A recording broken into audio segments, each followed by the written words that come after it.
EpiPen is an auto-injector device containing epinephrine, a hormone and neurotransmitter that plays a crucial role in the body's response to allergic reactions, particularly anaphylaxis. Anaphylaxis is a severe, life-threatening allergic reaction that can occur rapidly and requires immediate intervention.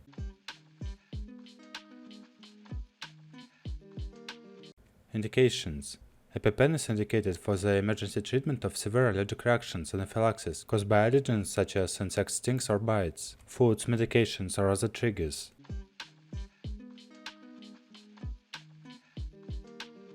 How to use: EpiPen is administered by injection into the outer thigh muscle. The usual dose is a single injection of 0.3 mg of epinephrine. Pediatric doses may vary depending on the child's weight, and a healthcare provider should determine the appropriate dosage for children.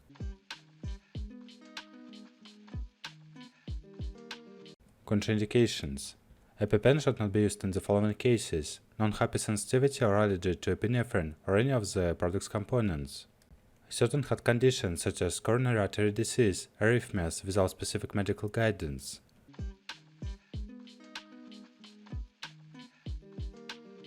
Warnings: EpiPen is for emergency use only and should not replace immediate medical attention. Seek emergency medical help immediately after using EpiPen.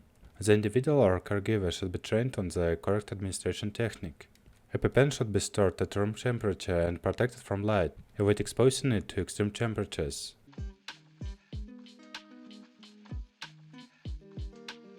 Side effects: common side effects of EpiPen may include rapid or irregular heartbeat, nervousness or restlessness, tremors, headache, dizziness, sweating. Side effects are generally temporary and should subside quickly.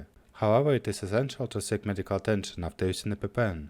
EpiPen is a critical tool for management severe allergic reactions, and individuals at risk of anaphylaxis should carry it with them at all times. It is crucial to follow the specific instructions provided the device and seek immediate medical assistance after using it. Always consult with a healthcare provider for personalized advice and training on the use of EpiPen.